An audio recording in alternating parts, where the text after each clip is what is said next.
नमस्कार विद्यार्थी मित्रांनो, आजच्या ऑनलाईन तासिकेमध्ये उपस्थित सर्व विद्यार्थी वर्गांचं पुन्हा एकदा हार्दिक हार्दिक स्वागत.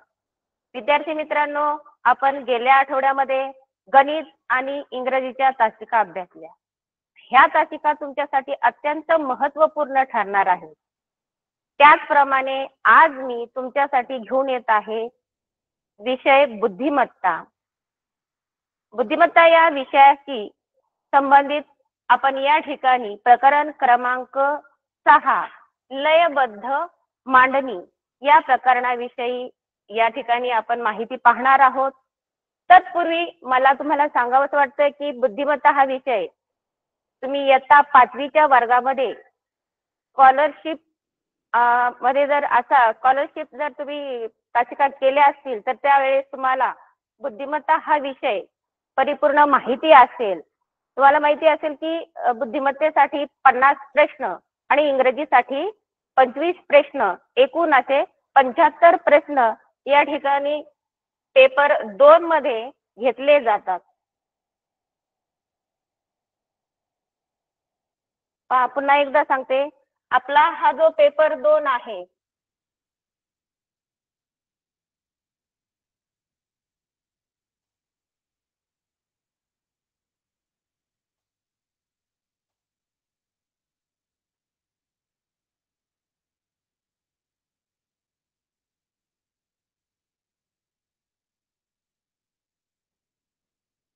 हा विषय बुद्धिमत्ता आणि इंग्रजीसाठी त्यामध्ये बुद्धिमत्तेचे एकूण 50 प्रश्न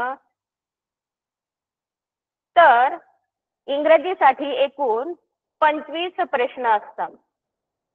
हे तुम्हाला माहितीच आहे. पेपर 2 साठी आपल्याला एकूण 75 प्रश्न विचारले जातात. प्रत्येक प्रश्न हा 2 मार्कासाठी असतो. मग 75 गुणिले 2 म्हणजे तुम्हाला हा जो पेपर आहे तो 150 मार्काचा असतो. हे आपल्याला सर्वांना माहिती आहे.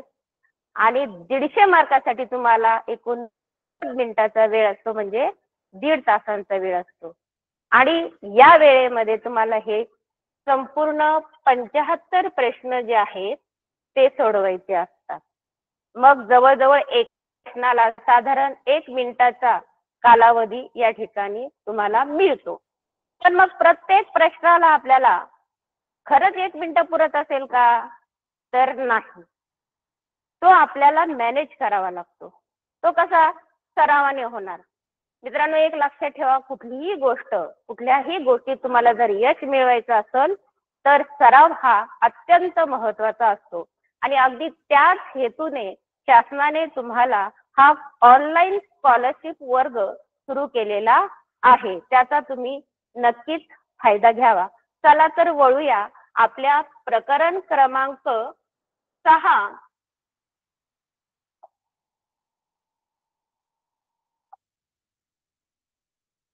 याचं नाव आहे लयबद्ध मांडणी.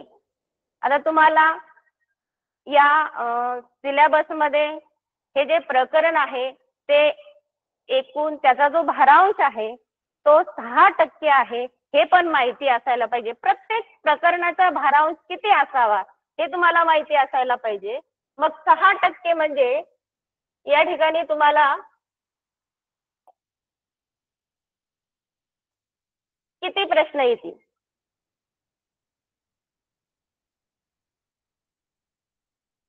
लयबद्ध मांडणी या प्रकरणावरती 6% भारांश दिलेला असेल तर साधारण या प्रकरणामध्ये तुम्हाला 4 ते 5 प्रश्न विचारले जातील. म्हणजे साधारण हे प्रकरण तुम्हाला 8 किंवा 10 मार्काला येऊ शकतं. मित्रांनो, हे प्रकरण अतिशय सोपं आहे. या प्रकरणातून, याच्या प्रश्नातून आपल्याला होता होईल तेवढा वेळ कव्हर करायचा आहे आणि तो वेळ इतर प्रश्नासाठी द्यायचा आहे. मग प्रश्न आपल्यासाठी हे सोपे कसे? तर प्रत्यक्षात आपण सरावानेच पाहूया की काय आहे लयबद्ध मांडणी. लयबद्ध मांडणी म्हणजे साधारण तुम्हाला चैन माहितीये. साखळी. तर ती साखळी कशी असते?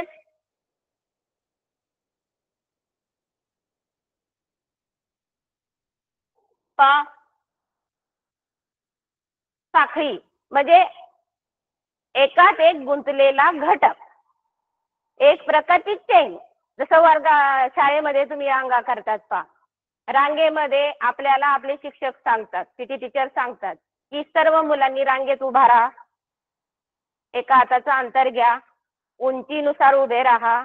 म्हणजे त्या क्षणाला तुम्ही काय करता की तुमच्या वर्गाची रांग उंचीनुसार त्या ठिकाणी उभे राहतात.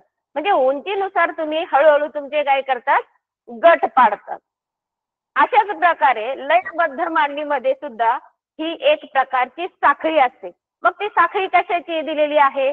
तर ती साखळी ही अक्षरांची असेल, अंकांची असेल किंवा चिन्हांची असेल. त्या साखळी स्वरूपात तुम्हाला प्रश्न विचारलेले असतात. मग यामध्ये काय केलं जातं की कुठला तरी एक घटक किंवा कुठलं तरी एक अक्षर जे आहे ते मिसिंग केलेलं असतं. या साखळीमधनं सपोज कुठलं तरी एक अक्षर मिसिंग केलेलं असतं, जी साखळी अतिशय लयबद्ध मांडणीने किंवा सिक्वेन्स स्वरूपात त्या ठिकाणी मांडलेली असते. आता मिसिंग म्हणजे काय? सपोज हा ग्रुप आहे, हा एक ग्रुप आहे आणि हा एक ग्रुप आहे. पुढे असे आपण त्याचे गट पाडले, तर त्याच्यामध्ये कुठेतरी एखादा अक्षर किंवा एखादा भाग हा मिसिंग झालेला असतो आणि तो आपल्याला शोधायचा असतो. आणि हीच मज्जा आपल्याला आपल्या प्रकरणामध्ये घ्यायची आहे. चला तर पाहूया काय आहे लयबद्ध मांडणी.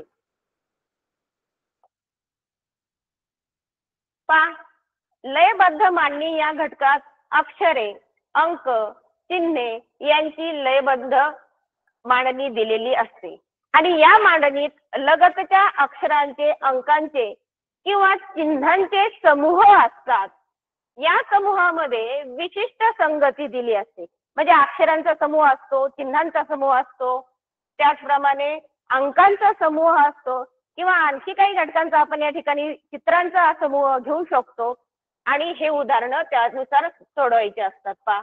मालिकेतील अक्षरांची, चिन्हांची संख्या मोजावी व त्यानुसार त्यांचे समान गट करावे. तसेच शेजारच्या गटातील पदांची तुलना करायची. म्हणजे मिसिंग वर्ड आपल्याला कसं शोधायचं? तर अगोदर दिलेली मालिका जी आहे ती नक्की कशी त्या ठिकाणी मांडलेली आहे हे आपल्याला शोधायचं असतं. आणि मग त्यानुसार आपण तर्क काढू शकतो की वेगवेगळ्या गटात 30 पदे सारख्या किंवा वेगवेगळ्या क्रमाने असू शकतात किंवा पदे डावीकडे किंवा उजवीकडे एक स्थान सरकत असतात.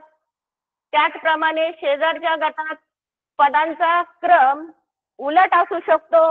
अक्षरांचा क्रम ठराविक साखळीनंतर पुन्हा पुन्हा येऊ शकतो, रिपीट होऊ शकतो. हे आपल्याला शोधायचं असतं. अतिशय सोपं आहे. प्रत्यक्षात आपण ज्यावेळेस उदाहरणं पाहणार आहोत त्यावेळेस तुमच्या लक्षात येईल. त्यानंतर कधी कधी अक्षरांमध्ये, अंकांमध्ये चढ उतार पण दिलेला असतो आणि हा सगळा प्रकार जो आहे आपल्याला तो सरावाने पूर्ण करता येणार आहे. पाहू आपण काय उदाहरणं दिलेली आहे. तुमच्या समोर उदाहरण घेऊन आले मी. या ठिकाणी सांगितल्याप्रमाणे ही आहे अक्षरांची मालिका. आता या ठिकाणी अक्षर आले, प्रश्न क्रमांक 1 दिलाय या ठिकाणी. इथं काय अक्षर आले? ए, बी, सी. पुन्हा प्रश्नचिन्ह दिसतंय हे.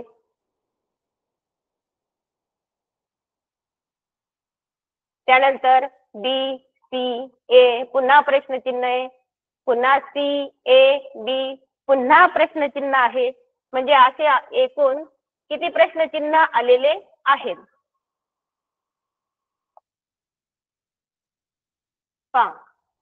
प्रश्नचिन्ह दाखवते. म्हणजे इथं मिसिंग वर्ड आहे आणि हे मिसिंग वर्ड आपल्याला शोधायचे. मिसिंग वर्ड किती आहेत? 3 आहेत. म्हणजे पर्याय सुद्धा आपल्याला 3 अक्षरांचा या ठिकाणी समूह दिलेला आहे. एका पर्यायामध्ये ए, ए, बी, दुसऱ्या पर्यायामध्ये बी, सी, बी, तिसऱ्या पर्यायामध्ये बी, सी, ए आणि चौथ्यामध्ये सी, बी, ए. थोडक्यात आपल्या लक्षात आलं पाहिजे की ह्या सगळ्या प्रश्नामध्ये एकूण अक्षर किती आलेले आहेत. तर या ठिकाणी अक्षर मला तर या ठिकाणी पहा ए दिसतंय, अक्षर बाजूलाच काढून घेते मी लगेच. त्यानंतर बी आहे आणि सी आहे. पुढची मालिका तर काही दिसत नाही, पुढचं अक्षर काही दिसत नाही. बी सी नंतरचं डी कुठेच नाहीये डी, म्हणजे हा ए बी सी च्या समूहाने तयार झालेली साखळी आहे पहा. मग ही मांडली कशी ते शोधायचं पहा. ए बी सी नंतर प्रश्नचिन्ह दिलंय, पुन्हा बी सी ए आहे. अगोदर आपण काय करूया की या साखळीत एकूण किती अक्षर आले ते मोजून घेऊया. 1 2 3 4 5 6 7 8 9 10 11 आणि 12. 12 ही एक समसंख्या आहे, म्हणजे आपल्याला त्याचे गट पाडता येईल. जर या ठिकाणी 3च अक्षर आले किंवा 4 अक्षर आले तर त्याचा गट आपल्याला पाडता येऊ शकतो. 4 याचा.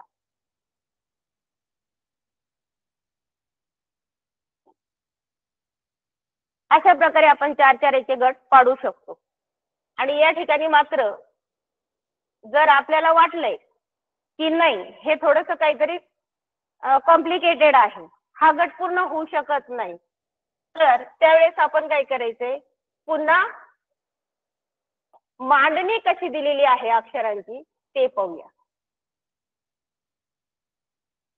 यामध्ये ए बी आहे आणि डायरेक्ट उत्तर जे आहेत त्याच्याकडे वळूया. ए बी आहे, नंतर सी नंतर जर ए आपण घेतलं या ठिकाणी,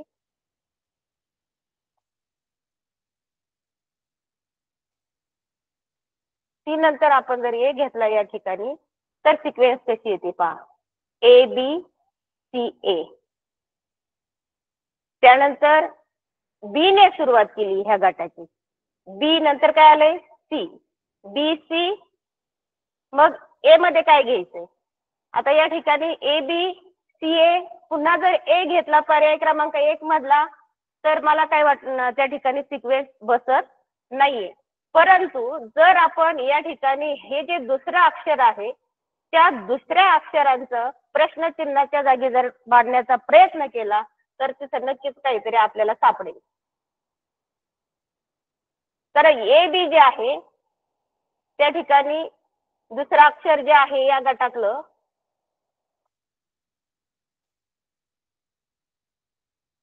ते या ठिकाणी मांडून पाहूया. बी. आता बी सी जे आहे त्याच्यातलं दुसरं अक्षर जे आहे ते या ठिकाणी मांडून पाहूया.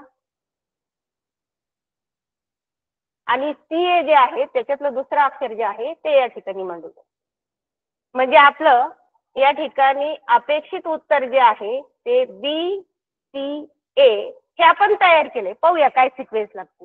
ए B C B, B C A C, C A B A, म्हणजे 2-2चे गट केलेत या ठिकाणी. मग मी 4-4चे गट केले होते, पण या ठिकाणी आता कोणता गट घेतलाय, 2-2चा गट घेतलाय आणि 2-2च्या गटामध्ये नेमकी कशी सिक्वेन्स दिलेली आहे ते पाहिले. 2च्या गटामध्ये काय घेतलंय, हा जर ए बी घेतला तर या ठिकाणी बी नंतरचं पुढचं अक्षर आलंय सी, परंतु या गटातलं आपण पुढे जर टाकलं तर सी बी होऊ शकतं. आणि बी सी जर घेतला तर बी सी च्या पुढे सीची सिक्वेन्स टाकली आपण, म्हणजे या गटातलं दुसरं अक्षर या ठिकाणी पुढे टाकलं तर सी, पुन्हा ह्या गटाचा विचार केला त्या गटातील दुसरा अक्षर या ठिकाणी जर टाकलं तर त्या ठिकाणी हा पर्याय क्रमांक इथं बी सी ए म्हणजे पर्याय क्रमांक 3. ठीक आहे. हे प्रश्न जरा थोडासा कॉम्प्लिकेटेड होता सुरुवातीलाच. मी थोडेसे सोप्या प्रश्नांकडे आपण वळूया. पहा दुसरा प्रश्न. पहा दुसरा प्रश्न काय येतोय, थोडस सर्वांनी या ठिकाणी वाचन करायचंय. DEF, त्यानंतर पुन्हा प्रश्नचिन्ह आलंय.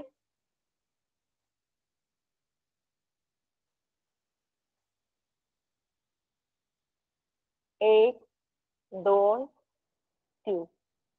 हे मला काहीतरी सोपं वाटतंय, कारण तुमच्या ABCD मधले सलग अक्षर या ठिकाणी आलेत ते म्हणजे DEF. इथं जर पुन्हा आपण DEF घेतला तर पुन्हा या ठिकाणी DEF घेतला तर आणि मग शेवटचा सुद्धा DEF. याच प्रकारे त्या ठिकाणी आपल्याला उत्तर पटकन शोधायचं आहे. त्यासाठी आपण पहिल्या प्रश्नामध्ये जर डी टाकला, पहिल्या प्रश्नामध्ये या ठिकाणी आपण जर डी टाकला, दुसऱ्या प्रश्न चिन्हामध्ये काय टाकायचंय? हा गट पूर्ण झाला या ठिकाणी DEF पुन्हा DEF म्हणजे दुसऱ्या प्रश्न चिन्हाच्या जागी काय येणार आहे? ई. हा गट पूर्ण झालाय आपला DEF चा. पुन्हा पुढचा प्रश्न गट येतोय, तिथं मिसिंग वर्ड आहे F. हे झालं आपलं उत्तर तयार. पहा पर्यायामध्ये आहे का DEF कुठे? तर पर्याय क्रमांक 1 DFE म्हणजे तेच अक्षर इथं पण आहेत, इथं पण आहेत आणि इथं पण आहेत. परंतु आपण ज्यावेळेस गट पाडले आणि त्यांची जी सिक्वेन्स आहे ती शोधून काढली, त्यानुसार आपलं जे उत्तर आलंय ते म्हणजे DEF. म्हणून या ठिकाणी होऊ शकतो पर्याय क्रमांक 1. पुढचा प्रश्न पाहूया. अगदी सोपे सोपे प्रश्न असतात पहा या ठिकाणी. परंतु होतंय काय, आपण ज्यावेळेस प्रश्नामध्ये जे अक्षर आहेत, मग ते मराठीतून असतील किंवा इंग्रजीतून असतील, ते अक्षर एकदम क्रमाने दिलेले असतात आणि त्याच्यावरती नजर टाकली तर आपले थोडेसे डोळे फिरतात की नेमकी याच्यामध्ये सिक्वेन्स कशी असेल. थोडंसं डोकं लावायचंय, गट पाडायचे, गट पाडल्यानंतर त्या ठिकाणी त्या गटानुसार अक्षरांची सिक्वेन्स आपण ओळखायला शिकायचे. आता या ठिकाणी मला अक्षरांची सिक्वेन्स सापडली, 3-3चा गट आपण या ठिकाणी पाडला होता, म्हणून मला ते सोपं झालं पटकन उत्तर शोधायला. म्हणून दुसरा प्रश्न जो आहे त्या दुसऱ्या प्रश्नाचं उत्तर आपल्याला या ठिकाणी सहज मिळालंय. पर्याय क्रमांक 1 DEF. त्याचप्रमाणे पुढचा प्रश्न पाहूया.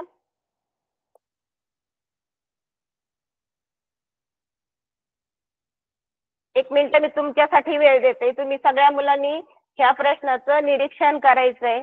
इथं या प्रश्नामध्ये जी अक्षर मालिका आलेली आहे ती XYZ याप्रमाणे काहीतरी दिसतंय त्या ठिकाणी आणि मध्ये 3 प्रश्नचिन्ह विचारलेले आहे. सुरुवातीला सांगितल्याप्रमाणे या ठिकाणी ही एक प्रकारची साखळी आहे आणि या साखळीमध्ये आपल्याला काय करायचंय? मिसिंग वर्ड शोधायचे आहेत. मग या मिसिंग वर्ड साठी एक तर प्रश्न चिन्ह दिलेला असतो. प्रश्न चिन्ह दाखवते मी. हे जे साखळीमध्ये जे आहे ते प्रश्न चिन्ह असतं पहा.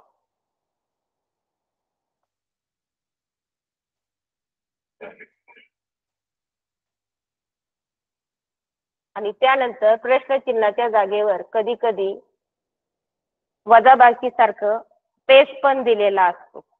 म्हणजे दरवेळी प्रश्नामध्ये प्रश्नचिन्हच येतं असं नाहीये. हा अनुभव तुम्ही इयत्ता 5वी मध्ये असताना सुद्धा घेतलेला आहे की कधी कधी काय होतं की प्रश्नचिन्हाच्या जागेवर वजाबाकी सारखं स्पेस दिलेला असतो किंवा कुठेतरी अक्षरांमध्ये मध्ये स्टार दाखवलेला असतो. कुठलं तरी एक चिन्ह, एक मिसिंग वर्ड म्हणून तुम्हाला ते दाखवलेलं असतं आणि ते आपल्याला शोधायचं असतं. आता या ठिकाणी आपल्यासाठी मिसिंग वर्ड हे 3 आलेले आहेत. ते 3 मिसिंग वर्ड आपल्याला काय करायचे आहेत? शोधायचे आहेत. सर्वांनी या प्रश्नाचं निरीक्षण केलेलं आहे. कदाचित काही माझ्यापेक्षाही अति हुशार मुलांनी हा प्रश्न लगेच सोडून मोकळे पण झाले असतील. तर पाहूया यामध्ये नेमकी काय लयबद्धता दाखवलेली आहे. या ठिकाणी समोर पहा आपल्याला XYZ. आधी आपण काय करूया, या साखळीतली अक्षर मोजूया. 1 2 3 4 5 6 7 8 9 10 11 12 अक्षर आलेली आहेत.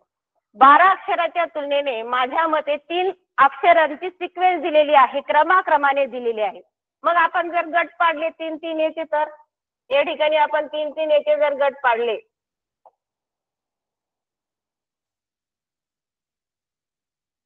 एक्स वाय झेड प्रश्नचिन्ह वाय झेड एक्स प्रश्नचिन्ह झेड एक्स वाय, हे अशा प्रकारे 4 गट पडलेले आहे. लगेच लक्षात येतं या ठिकाणी पहिला गट परिपूर्ण आहे. पहिला गट परिपूर्ण कशाचा आहे? एक्स वाय झेडचा आहे. मग नक्कीच या ठिकाणी वाय झेड आले. मिसिंग काय आहे? एक्स आहे. दुसऱ्या मध्ये काय आलंय? एक्स मिसिंग मला तर या ठिकाणी वाय दिसतंय. कारण पहिल्या गटाचा संबंध आपण पुढच्याशी जर लावला तर या ठिकाणी वाय हा नक्कीच येऊ शकतो आणि तीच सिक्वेन्स आपल्याला पुढच्या प्रश्नचिन्हामध्ये ठेवायची आहे आणि तिथे मिसिंग वर्ड आहे झेड. एक्स वाय झेड हे शोधून काढले आपण आणि ते पर्यायामध्ये या ठिकाणी मला सापडलेलं पण आहे. पर्याय क्रमांक 1 एक्स वाय झेड. तुम्ही म्हणाल मॅडम या ठिकाणी तुम्ही गट पाडले, प्रश्नचिन्ह मोजले, त्यानंतर अक्षर मोजले, याला वेळ लागू शकतो. मग तुम्ही तुमच्या कल्पकतेनुसार अगोदर काय करू शकता की प्रश्न वाचायचा आहे, त्याच्यानंतर आलेले पर्याय जे आहेत ते ऑब्झर्व करायचे. डायरेक्ट पर्यायांचा वापर करून तुम्ही त्या ठिकाणी ते उत्तर शोधू शकता. उदाहरणार्थ एखाद्याला जर फास्ट प्रोसेस जर येत असेल तर पहिला पर्याय त्याच्यामध्ये टाकून दिला किंवा दुसरा पर्याय त्याच्यामध्ये टाकून दिला, असे 4ही पर्याय आपण त्याच्यामध्ये टाकून बघितले आणि आपल्याला जर योग्य अशी त्या ठिकाणी साखळी मिळाली तर त्याप्रमाणे आपण उत्तर शोधू शकतो. हा एक उत्तर शोधण्याचा दुसरा पर्याय. सुरुवातीला सांगितल्याप्रमाणे खरंच हे प्रकरण खूप सोपं आहे. कमीत कमी वेळेमध्ये आपण हे प्रश्न सोडून आपल्या उरलेला वेळ हा दुसऱ्या प्रश्नांसाठी आपण रिझर्व ठेवू शकतो आणि याचा नक्कीच फायदा होऊ शकतो. या ठिकाणी तुमचा सराव मात्र महत्वाचा आहे. हे झालं पर्याय क्रमांक 1 या प्रश्नाचं उत्तर एक्स वाय झेड. त्यानंतर पुढचा प्रश्न पाहूया.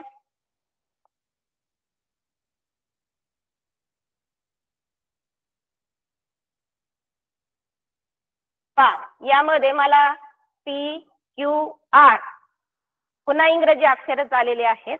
पी क्यू आर हेच अक्षर दिसतंय. याच्या व्यतिरिक्त चौथं अक्षर काय आपल्याला या ठिकाणी दिसत नाही. पर्यायात सुद्धा काय आहे?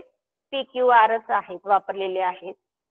यस नाही, टी नाही. म्हणजे हे जे या प्रश्नाचं सगळं जे रिलेशन आहे ते फक्त या 3 अक्षरांशी जुळतंय.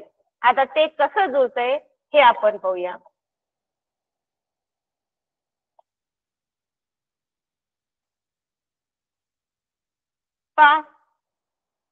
पुन्हा या ठिकाणी आपण जर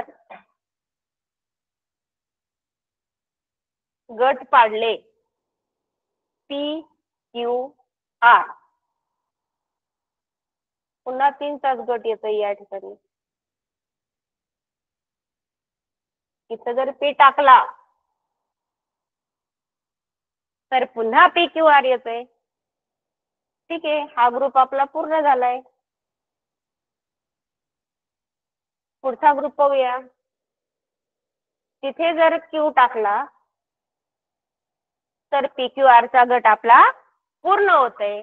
म्हणजे आता पुढच्या गटामध्ये आपल्याला टाकायचंय आर. घ्या सगळे अक्षर एकत्र.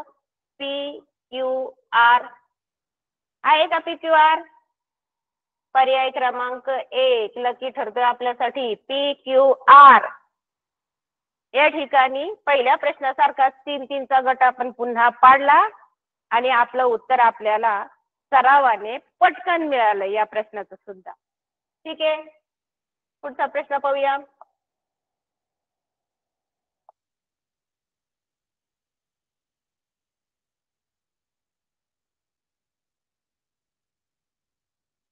सर्वात अगोदर प्रश्नाकडे पाहिल्यानंतर तुम्ही थोडेसे गोंधळून जाताल की नेमकी प्रश्न चिन्हाच्या जागी काय असेल, ही मालिका कशी तयार झालेली असेल, 6 अक्षर किती असतील, त्याचा गट किती पाडायचा, तर नेहमीप्रमाणे आपण काय करायचंय की या ठिकाणी पुन्हा एकदा अक्षर किती आलेत ते मोजायचे. तर या ठिकाणी आपल्याला अक्षर दिसत आहेत K L M. P Q R प्रमाणे ऍज इट इज हा सुद्धा प्रश्न आहे के एल एम. पुढच्या अक्षरांमध्ये सुद्धा आपल्याला तेच दिसत आहेत एल एम के एम के एल. म्हणजे याच्या व्यतिरिक्त चौथा अक्षर काही या ठिकाणी दिसत नाहीये. पर्यायात सुद्धा आपल्याला चौथं अक्षर दिसत नाही. चला मग पटकन याचं पण उत्तर आपण काय करूया, शोधून काढूया. पाडा, गट पाडा.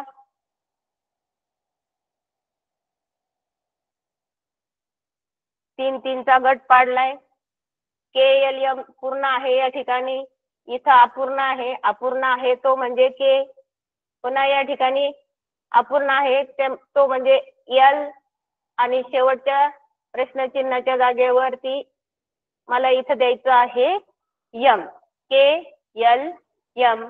पर्याय क्रमांक 1. तुम्ही म्हणाल सगळ्याच प्रश्नांचे उत्तर पर्याय क्रमांक 1 मध्ये. कधी कधी तुम्ही जर जे प्रश्न आपले राहिलेले आहेत पेपर सोडवताना, तर ते सोडवत असताना कधी कधी एकच नंबर आपण निश्चित ठेवायचा आणि ते जरी गोल करून दिले तर त्याच्यातले सुद्धा आपल्याला 5 पैकी 2 किंवा 3 हे अचूक येऊ शकतात सिक्वेन्स प्रमाणे. या ठिकाणी आपल्याला उत्तर मिळालंय के एल एम. पर्याय क्रमांक 1. अतिशय सोपा प्रकार आहे आणि आपल्याला याच्यावरती 2-3 दिवस रिव्हिजन घ्यायची आहे. आपली रिव्हिजन चालू आहे अक्षरांची मालिका, त्यानंतर आपल्याला चिन्हांची मालिका आणि संख्या मालिका याप्रमाणेच पाहायचे. या ठिकाणी ठीक आहे, आपण इंग्रजी अक्षर सोडून थोडेसे दुसरे प्रश्न पाहूया. मराठी अक्षरांची मालिका घेऊया.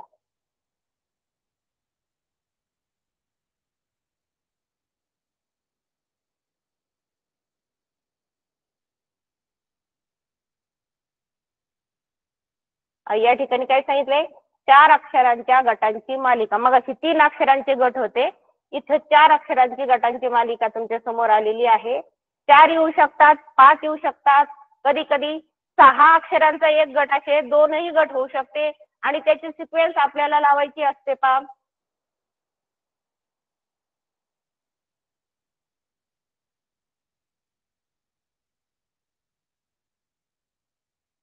आपल्याकडे मॅक्झिमम सगळे इंग्रजी अक्षरच या ठिकाणी मालिकेमध्ये दिलेले आहे. काही हरकत नाही. या ठिकाणी 4 अक्षरांचा गटाचा सराव आपण घेऊया.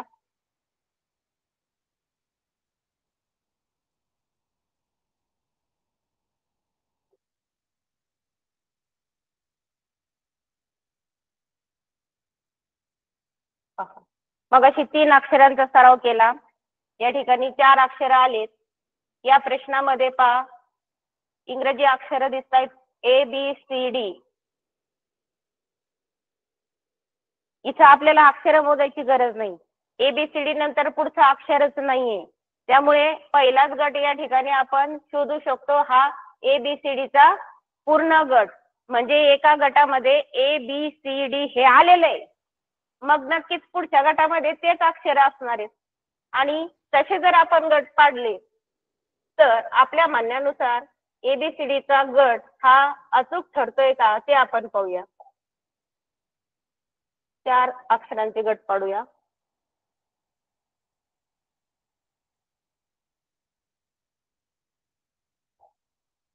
ठीक आहे, इथे आहे ABCD. इथं BCD आहे, मिसिंग काय ए. आता या ठिकाणी A, C आणि D आहे. मिसिंग काय दिसतंय B. आणि पुढे A, B, C, D. A, B, C, D. आता या ठिकाणी ए बी पर्यायामध्ये पर्याय क्रमांक 1 मध्ये आहे, मात्र पर्याय क्रमांक 2 मध्ये नाही, पर्याय क्रमांक 3 मध्ये नाही आणि 4 मध्ये सुद्धा नाही. म्हणून या ठिकाणी ए बी सी डी हे अचूक उत्तर 4च्या गटाच्या तुलनेने आपण या ठिकाणी शोधू शकतो. मग या ठिकाणी इंग्रजी अक्षर मालिका आली, त्याचप्रमाणे मराठी अक्षर मालिका या ठिकाणी येऊ शकते. उदाहरणार्थ अ ब क ड किंवा क ख ग या स्वरूपात ही अक्षर मालिका या ठिकाणी येऊ शकते आणि गटानुसार त्या ठिकाणी आपल्याला त्याच्यातले मिसिंग वर्ड शोधायचे असतात. सरावाने तुमचा या ठिकाणी हा जो लयबद्ध मांडणीचा प्रकार आहे तो परिपूर्ण होणार आहे. आता मी या ठिकाणी काही गट पाडणार नाही, तुम्ही प्रश्नांचं निरीक्षण करायचंय, त्याच्यावरून उत्तर शोधून ठेवायचंय. मी डायरेक्ट आता या ठिकाणी उत्तर सांगणार आहे. एक तुमच्यासाठी 2 मिनिटं वेळ देते.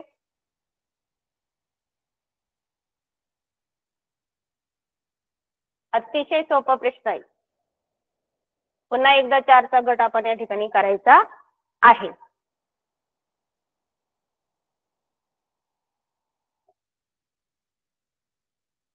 चारचे गट पाडलेत, कारण 4चे गटामध्ये पुन्हा एकदा 4च अक्षर आलेत, पी क्यू आर एस. पुढचा गट सुरू होतोय प्रश्नचिन्हाने, Q R S. Missing word त्या ठिकाणी पी वाटतोय. पुन्हा पुढचा गट जो आहे तो जो आहे पी आणि त्याच्यानंतरचा मिसिंग वर्ड जो आहे क्यू. उत्तर तुम्हाला सापडलेलं असेल. मला पण आता या ठिकाणी काय करायचंय, तुम्हाला उत्तर सापडून द्यायचं आहे. पाहूया काय उत्तर असेल याचं.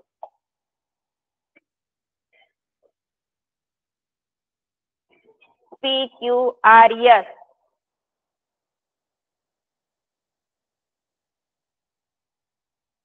Q R S.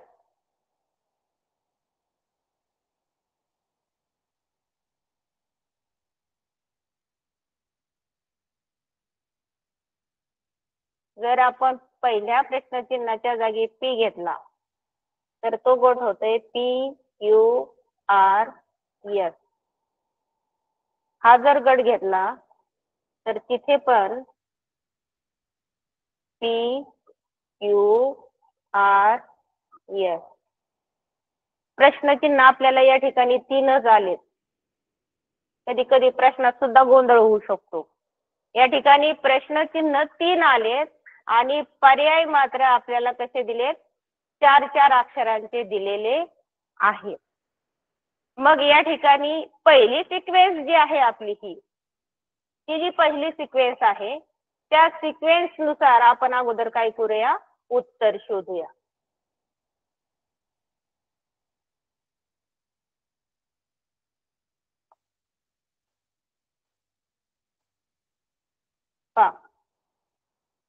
पहिलं मिसिंग वर्ड जे आहे ते पी जर घेतलं या ठिकाणी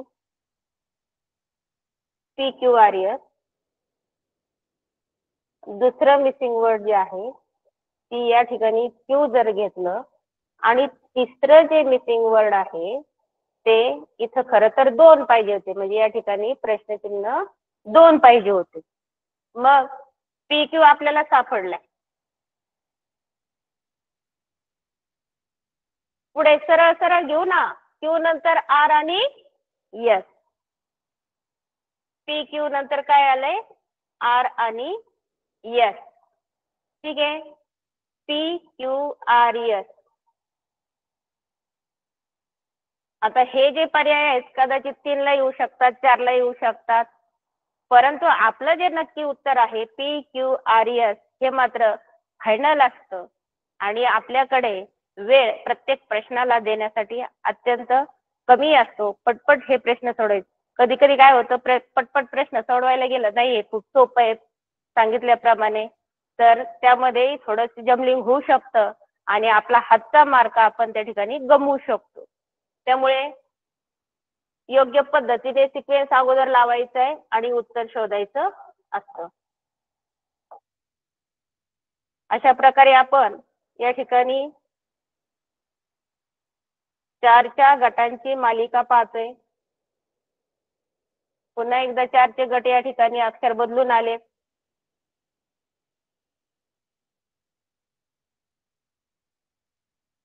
आता या ठिकाणी पुन्हा एकदा 3च प्रश्नचिन्ह आहेत. वरच्या प्रश्नाप्रमाणेच या ठिकाणी आपले पर्याय जे आहेत ते पर्याय हे 4 अक्षरांचे आलेले आहेत. आता या ठिकाणी थोडासा तुम्हाला 4 अक्षरांच्या प्रमाणेच गट पाडायचा आहे. पाडूया आपण गट पुन्हा एकदा.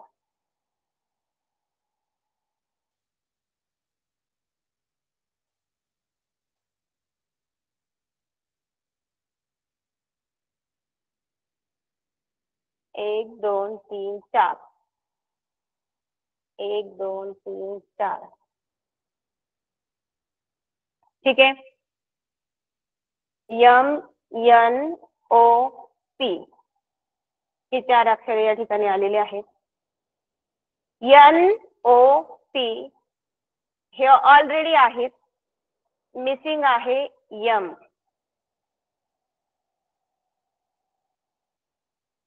त्यानंतर MN मिसिंग आहे NOP आणि शेवटच्या याच्यामध्ये पण 2 अक्षरे मिसिंग आहेत MNOP. म्हणजे तुमचं उत्तर या ठिकाणी MNOP हे आपण गृहीत धरूया.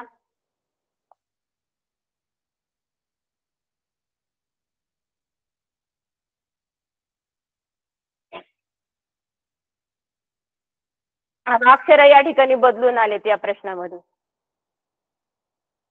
XYZ A. XYZ बरोबर आहे, पण ए जरा त्यांच्यापासून थोडासा लांब आहे, परंतु झेडच्या जवळ आणलं या अक्षर मालिकेमध्ये. मग यामध्ये काय सिक्वेन्स दिलेली आहे? 4च्या गटाच्या मालिकेनुसार आपण हा प्रश्न पाहूया. जर याचे 4 गट केले XYZA, XYZA, दुसरा गट हा, पुन्हा तिसरा गट काय येतोय XYZA आणि XYZA. आता या ठिकाणी पुन्हा आपल्याकडे पर्याय क्रमांक 1च उत्तर येऊ राहिले. पर्याय क्रमांक 2, पर्याय क्रमांक 3 किंवा पर्याय क्रमांक 4 यापैकी ही उत्तर या ठिकाणी पेपर मध्ये असतात. दरवेळेस पर्याय क्रमांक 1च असतो असं नाही, परंतु कुठल्याही प्रकारचा गोंधळ न करता चला आपण पाहूया.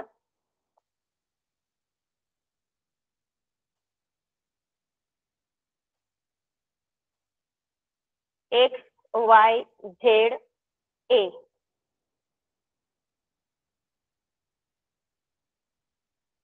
XYZA म्हणजे या ठिकाणी घ्यायचं आपल्याला X. या ठिकाणी काय येईल Y.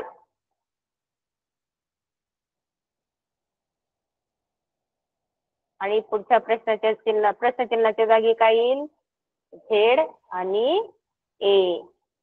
म्हणजे XYZA हे उत्तर या ठिकाणी कन्फर्म आहे. आणि आणखीन एक या ठिकाणी तुम्हाला उत्तर पत्रिका, ज्यावेळेस तुम्ही उत्तर पत्रिकेवरती गोल करतात, हा गोल करत असताना काय होतं, आपले प्रश्न एकीकडे असतात आणि उत्तर पत्रिका सेपरेट असते पहा. त्यावेळेस आपल्या शोधलेलं उत्तर जे असतं ते पर्याय, उदाहरणार्थ पर्याय क्रमांक 2 आहे. मग तो पर्याय क्रमांक 2 तो रंगवता अचानक तिसरा पर्याय क्रमांक आपण रंगवून ठेवतो. म्हणजे तिथे आपल्या हातचे मार्क त्या ठिकाणी जाऊ शकतात. फक्त ते हे जे उत्तर आहेत हे उत्तर आपल्याला ते गोल रंगवत असताना अतिशय काळजीपूर्वक रंगवायचे असतात, की जेणेकरून आपण आपला हातचा मार्क, हातचा प्रश्न या ठिकाणी घालवायचा नाहीये. पुढचा प्रश्न पाहूया.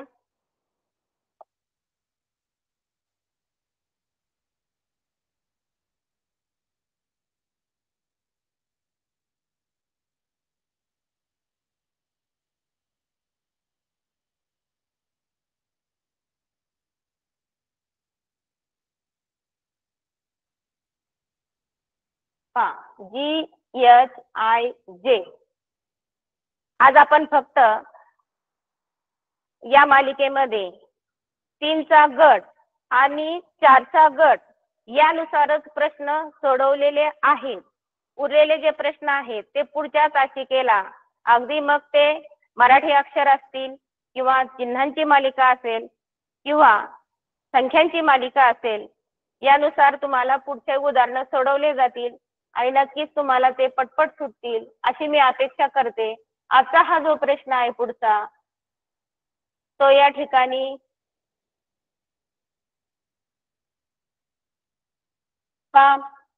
प्रश्नचिन्ह शोधायचे आपल्याला. प्रश्नचिन्ह 1, 2 आणि 3 आलेत या ठिकाणी.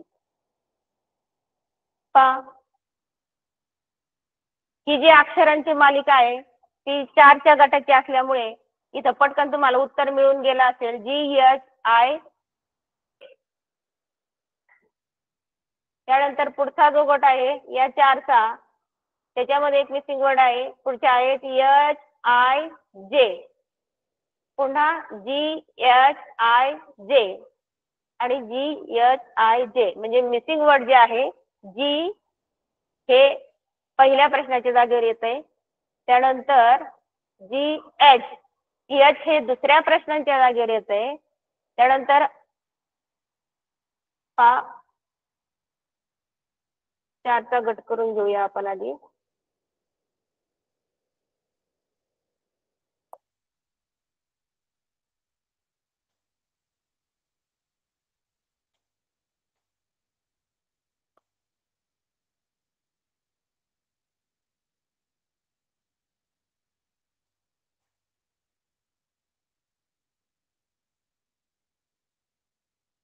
GHIJ. त्यानंतर तीच सिक्वेन्स पुन्हा पुन्हा येते. GHIJ. म्हणजे आपल्याला मिसिंग वर्ड मिळालाय G. पुन्हा तीच सिक्वेन्स या ठिकाणी येते GHIJ. म्हणजे आपल्याला मिसिंग वर्ड मिळालाय H. पुन्हा या ठिकाणी पुढचा जो ग्रुप आहे GHIJ. मग या ठिकाणी आपल्याला मिसिंग वर्ड मिळाले IJ. आपलं उत्तर तयार होतं या ठिकाणी GHIJ.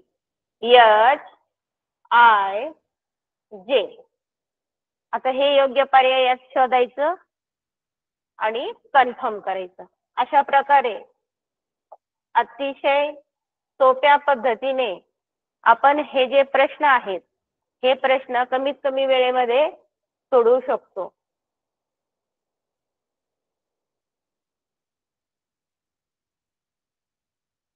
पुढचे प्रश्न पाहूया.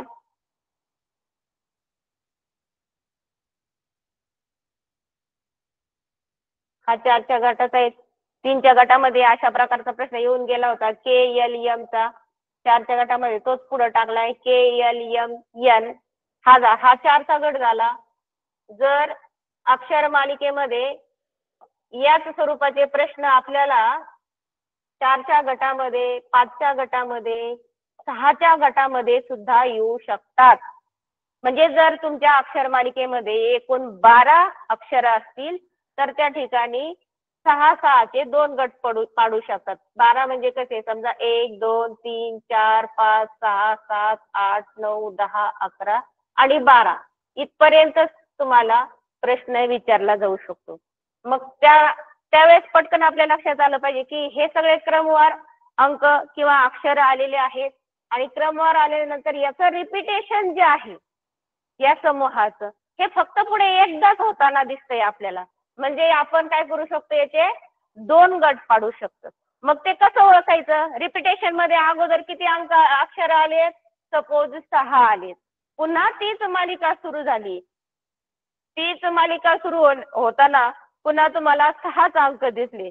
मग पहिल्या गटाची जी सिक्वेन्स आहे, समजा A, B, C, D, E आणि एफ जर असेल, पुन्हा सुरुवात कशी झाली, A B C D E F अशी जर असेल तर तिथं तुम्हाला मिसिंग वर्ड दिले जातात. कुठेतरी एखादा मिसिंग वर्ड त्या ठिकाणी असतं.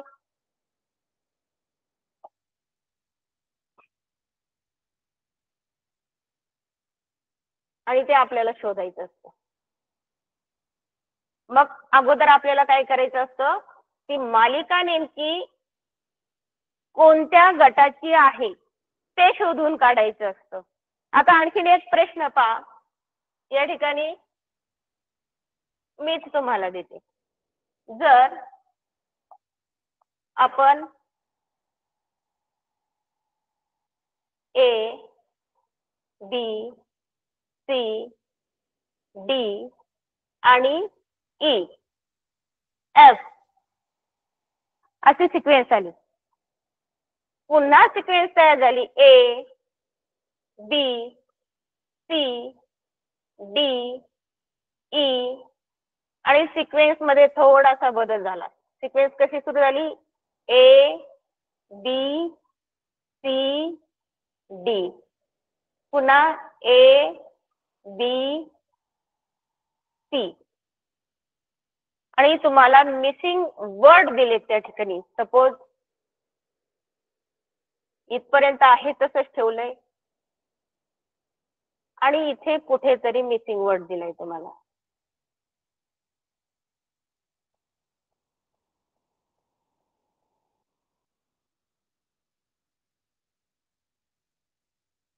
थोडीशी प्रश्न आपण या ठिकाणी वाढवून घेऊ.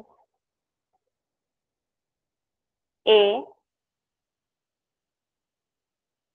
पहा, सिक्वेन्स समजून घ्या अगोदर. या ठिकाणी पहिले 6 अक्षर जे आहेत ते कसे आलेत पहा, A B C D E F हे 6 अक्षर पहिले आले.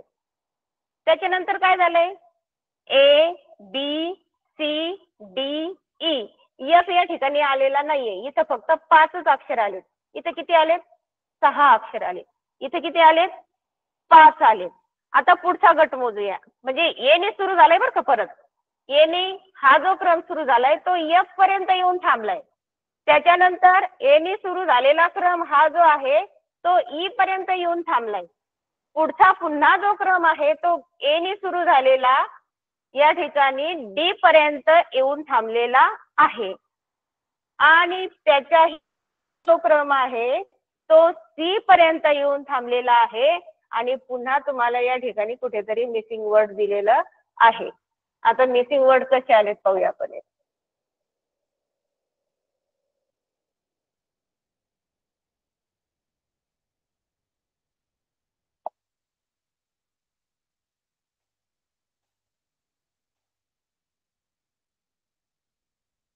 ते आपल्याला शोधायचे आहे. तुमचे उत्तर लगेच लक्षात आलं असेल पहा. या ठिकाणी ए, या ठिकाणी सी आणि या ठिकाणी बी. मग तुमचं आलेलं उत्तर पर्यायामध्ये कुठेतरी ए बी सी असेल. हा क्रम तुमच्या लक्षात आलाय का? या क्रमामध्ये काय झालंय, हे जे 6 अक्षर आहेत या 6 अक्षरातला एक एक अक्षर कमी उरायलेला आहे पुढच्या चेन मध्ये. म्हणजे इथं A B C D E F आहे तर इथं एफ पर्यंत न जाता फक्त पुढचे त्याच्या अलीकडचे 4 अक्षर घेतलेत, A B C D E हे 4 अक्षर घेतलेत आणि एफ या ठिकाणी नाहीच आहे. म्हणजे हा गट फक्त 5चा आहे. मग पुन्हा पुढचा एक कमी केलाय, डी पर्यंत आलाय. म्हणजे हा गट कितीचा झाला, फक्त 4चा झालेला आहे. इथला ए आपण सहज काढू शकतो, इथे मात्र ए असणारच. त्याच्यानंतर पुढचा जो गट आहे तो 3चाच आहे पहा. 6 5 4 आणि या ठिकाणी 3. 3 नंतर मग कितीचा गट येईल, 2चा येईल. म्हणजे आपल्याला फक्त या ठिकाणी मिसिंग वर्ड मी तुम्हाला सांगितले होते की बीच्या अलीकडचा या गटामध्ये बीच्या नंतरचा आणि एच्या नंतरचा तो ते उत्तर आपल्याला एबीसी कुठेतरी या पर्यायामध्ये आपल्याला 1 2 3 4 मध्ये एबीसी जर असेल तर अशा पद्धतीने सुद्धा या अक्षर मालिकेमध्ये मिसिंग वर्ड येऊ शकतात. वेगवेगळ्या प्रकारे फिरून फिरून याच अक्षर मालिकेवरती तुम्हाला प्रश्न विचारले जातात. आपण आणखी काही प्रश्न या ठिकाणी आहेत का पाहूया.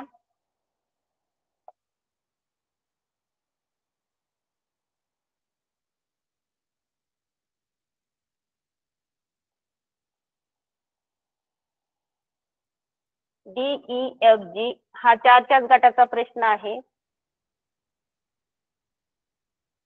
RSTU RSTU RSTU RSTU पुन्हा 4च्या गटातलंच उत्तर या ठिकाणी तुम्ही शोधू शकता. आता याच्यामध्ये थोडासा वेगळा प्रकार आलेला आहे. यामध्ये ए आणि बी दोनच अक्षर आहेत. आता यांची सिक्वेन्स कशी दिली ते पाहून घ्या आधी. या ठिकाणी 3 प्रश्नचिन्ह आहेत, पण आपल्याला या ठिकाणी पर्यायामध्ये मात्र 4 अक्षर दिलेले आहेत. शेवटच्या प्रश्नचिन्हाच्या जागी आपल्याला 2 अक्षर टाकायचे आहेत. डबल ए या ठिकाणी 2 वेळा ए आलाय, 2 वेळा बी आलाय. मग या ठिकाणी नक्कीच आपल्याला हा जो ए आहे तो किती वेळा पाहिजे?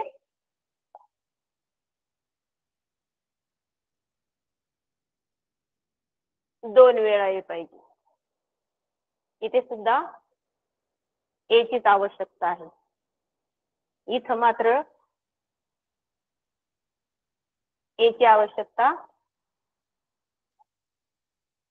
आता असं जर केलं तर आपल्याला उत्तर काय मिळतं पहा. इथं मी 2 वेळा ए म्हटले, ए बाजूला काढू. इथं 2 वेळा ए म्हटले, ए बाजूला काढू. इथं जर आपण ए 2 वेळा बी घेतलं तर मला इथं कुठेही पर्याय माझा सापडत नाहीये. मग दुसरा आयडिया लावूया. या ठिकाणी 4च्या गटांऐवजी आपण 3चे गट करूया.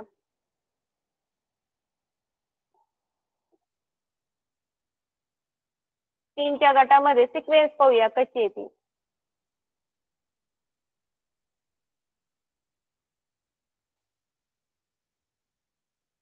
1 2 3 आणि 4. पहा या ठिकाणी पहिल्या गटामध्ये 2 वेळा ए आणि बी आलाय. दुसऱ्या गटामध्ये बी आणि ए आहे. जर आपण हा ए इथे टाकला, हा बी इथे टाकला आणि हा ए बी इथे टाकला तर तो 4चा गट नक्कीच होणार नाही. म्हणजे ही सुद्धा पद्धत आपली कशी आहे? चुकीची आहे. आता या ठिकाणी आपल्याला हे मिसिंग वर्ड काय करायचे? शोधायचे. मग या ठिकाणी नेमकी कशा प्रकारे शोधता येईल?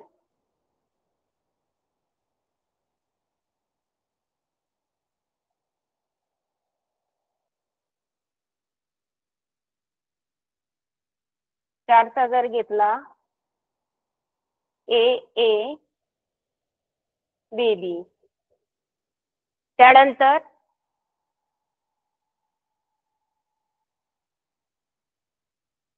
नाही असं पण येईल. पर्यायच नाही आपल्या ते.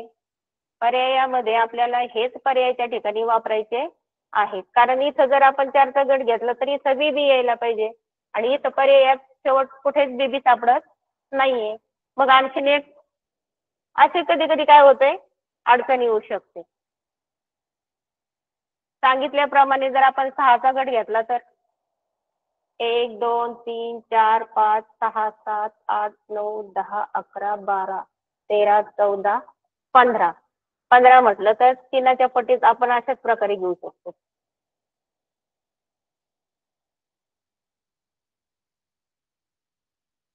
आता या ठिकाणी ए A B B B A B बी ए पुन्हा ए ए बी बी असं जर घेतलं तर आपल्याला या ठिकाणी पुन्हा ए ए बी हे सुद्धा उत्तर मिळू शकतं. BAD नाही, हे सुद्धा होणार नाही.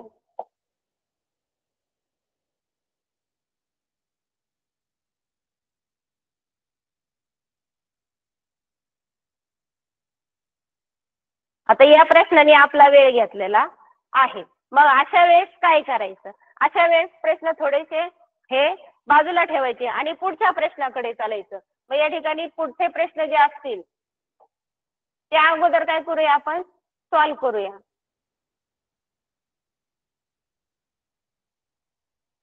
जवळजवळ सगळे प्रश्न आपले या ठिकाणी झालेले आहेत.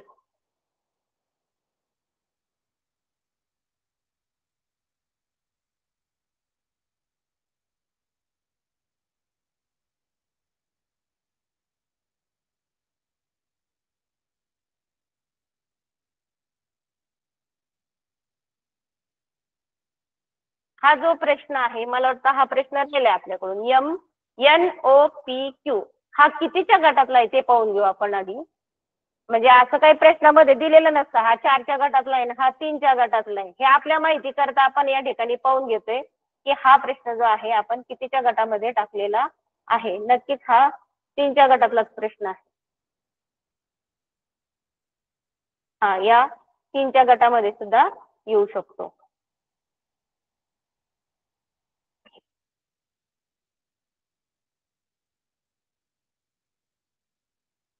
MNOP पुन्हा अक्षर मोजूया अगोदर आपण गट बाजूला ठेवून. 1 2 3 4 5 6 7 8 9 10 11 12 13 14 आणि 15 आणि याची सिक्वेन्स पाहून घ्या. NNOP L पण आलेला आहे, इथं M पण आलाय.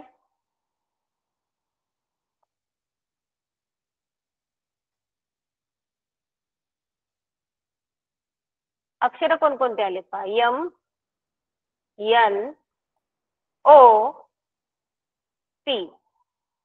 त्यानंतर L पहा. हे जे या ठिकाणी अक्षर मालिका तुमच्या समोर आलेली आहे, या अक्षर मालिकेमध्ये वेगवेगळे अक्षर आलेले आहेत आणि हा जो प्रश्न आहे आजचा तुमच्यासाठी, हा तुम्ही सोडवण्यासाठी मी या ठिकाणी रिझर्व ठेवते. पुन्हा एकदा या प्रश्नावरती आपण उद्याच्या तासिकेला सराव करणार आहोत. तर मला असं वाटतंय की झालेल्या प्रश्नावरती कुणाला काही अडचण असेल तर ती विचारावी.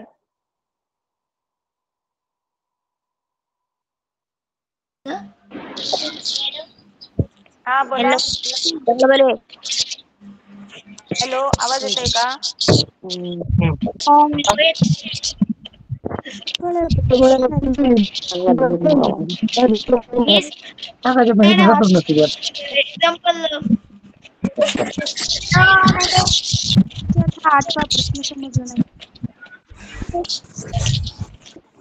आठव्या प्रश्नाचा तुम्हाला घरी सराव करण्यासाठी दिलेले आहेत. तिथे मी तुम्हाला सांगितले आधी अक्षर शोधा. उद्याच्या तासिकेला आपण हा तुमच्याकडूनच मी सोडून घेणार आहे आणि ज्याने हा प्रश्न विचारलाय त्याच्याकडूनच मी उद्या उत्तर मिळून घेणार आहे. Hello, hello madam.